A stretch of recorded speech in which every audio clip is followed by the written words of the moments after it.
চিঠি আসতো পোস্ট অফিসে, কিন্তু সেই চিঠি আর গন্তব্যে পৌঁছতো না, কারণ পিয়ন চিঠিগুলো নিজের বাড়িতে রেখে দিতেন। এমনই বিস্ফোরক অভিযোগ জলপাইগুড়ির রাজগঞ্জের কামারভিটা পোস্ট অফিসের বলরাম সাব পোস্ট অফিসের পিয়ন মোহাম্মদ বজির উদ্দিনের বিরুদ্ধে। আমাদের এখানে প্যান কার্ডগুলো পাওয়া যায় না, মনে কর এইসব জিনিস, আধার কার্ড, ওগুলো খুঁজতেছি, দুইবার করে জমা দিই, পাই না। আজকে দেখলাম যে অনেকগুলো আছে এখানে।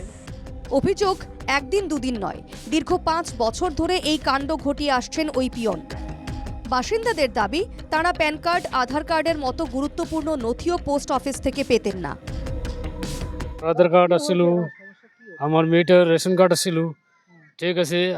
আমি আসছিলাম এখানে, বৈজুদ্দিনকে বলছিলাম যে, বৈজুদ্দিন বললো কি যে আমার যদি কার্ডটা যদি তোমার যদি রেশন কার্ড আসতো, তাহলে এখানে মোবাইল নম্বরের মেসেজ ঢুকবে, তারপরে তুমি কার্ড পাবা, তার আগে কার্ড পাবা না। ওটা চলে গেল, তারপরে আমি কার্ড পাই নাই করতে চলে গেলাম অঞ্চলে বিন্যাগুড়ি অঞ্চলে ওইখানে পাইছি। গ্রামবাসীদের দাবি, অভিযুক্ত পিয়ন এলাকার প্রভাবশালী ব্যক্তি। তার ভয়ে রীতিমতো তটস্থ হয়ে থাকতেন স্থানীয়রা। ক্যামেরার সামনেও মুখ খুলতে নারাজ তাঁরা। অভিযুক্তের বিরুদ্ধে ব্যবস্থা নেওয়া হবে বলে আশ্বাস দিয়েছেন পোস্টমাস্টার।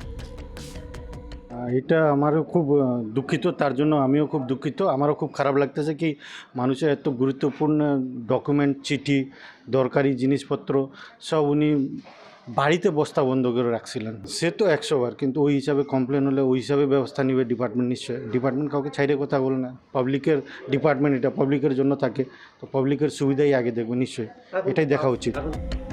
অভিযুক্ত পিয়নকে অন্যত্র বদলি করা হয়েছে।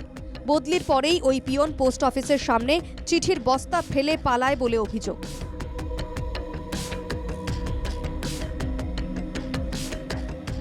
না পাওয়া প্রয়োজনীয় নথি পেতে পোস্ট অফিসে প্রতিদিনই ভিড় জমছে।